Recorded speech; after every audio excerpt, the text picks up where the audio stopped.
Welcome students. আজ আমরা class 12 এর থিওরিতে কুলম্বের সূত্র নিয়ে আলোচনা করব। তো কুলম্বের দেখো যে কুলম্বের সূত্রে যদি আমরা দুটি আধান ধরলাম যে একটা আধান Q1 এবং আরেকটা আধান Q2 পরস্পর থেকে যদি r ডিস্টেন্সে রাখি, তো এদের মধ্যেকার যে আকর্ষণ বা বিকর্ষণ বল সেটাই কুলম্বের সূত্র ডিফাইন করে। তো কুলম্বের সূত্রে বলা হয়েছে যে এদের মধ্যেকার যে ফোর্স বল এদের এই যে আধানদ্বয়ের গুণফলের সমানুপাতিক। আধানদ্বয় কি Q1 এবং Q2, তাহলে গুণফলের সমানুপাতিক মানে Q1 Q2। আর এদের যে দূরত্ব, এদের দূরত্বের ব্যস্তানুপাতিক, বর্গের ব্যস্তানুপাতিক। তাহলে দেখো, তাহলে আমরা লিখতে পারলাম যে F ভ্যারিজেস Q1 Q2 মানে F সমানুপাতিক Q1 Q2। কারণ কি কুলম্বের সূত্রে বলেছে যে কুলম্বের সূত্র বলেছে যে আধানদ্বয়ের গুণফলের এই আধানদ্বয়ের গুণফলের সমানুপাতিক। দেখো, আধানদ্বয়ের গুণফলের সমানুপাতিক আর এদের মধ্যবর্তী দূরত্বের বর্গের ব্যস্তানুপাতিক। তো দেখো, কুলম্বের সূত্র লাগানোর কন্ডিশন কি, কুলম্বের সূত্র কন্ডিশন কি যে বা বৈশিষ্ট্য আমরা কি বলতে পারি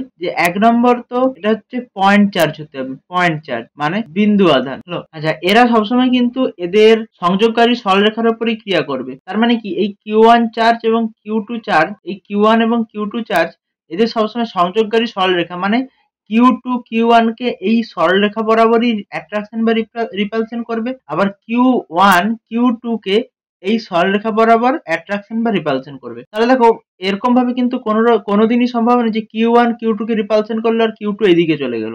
তাহলে এটা কিন্তু ভুল। কারণ কি যে কুলম্বের সূত্রে বলা হয়েছে যে এদের এই বল সংযোগকারী সরলরেখা বরাবর ক্রিয়া করে। তাহলে এক নম্বর তো হলো এটা। আচ্ছা, এই যে আধান, এই আধান কিন্তু মাধ্যমের প্রকৃতির উপর নির্ভর করে, মাধ্যমের প্রকৃতির উপর নির্ভর করে। তাহলে দেখো, আমরা কুলম্বের সূত্র থেকে পেলাম যে F ভ্যারিজেস Q1 Q2 আর F ভ্যারিজেস 1/r²। তাহলে এটাকে আমরা কি লিখতে পারি, F সমানুপাতিক Q1 Q2 বাই r² লিখতে পারি। এখন দেখো, এই সমানুপাতিক চিহ্নটা তোলার জন্য আমাকে একটা কনস্ট্যান্ট দিতে হবে। এই কনস্ট্যান্টটা আমি ধরলাম যে K।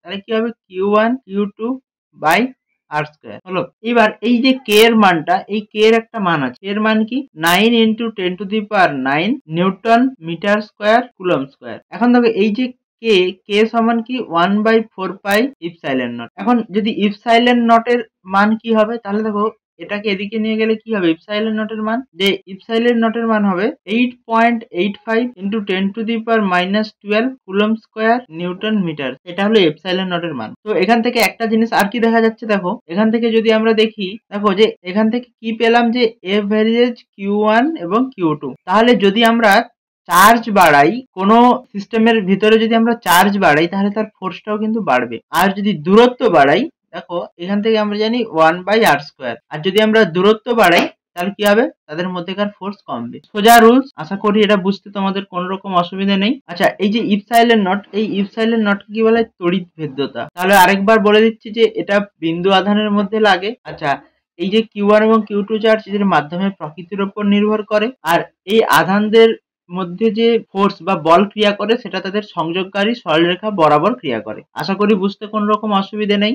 যদি অসুবিধে থাকে তাহলে কমেন্ট করে জানাবে।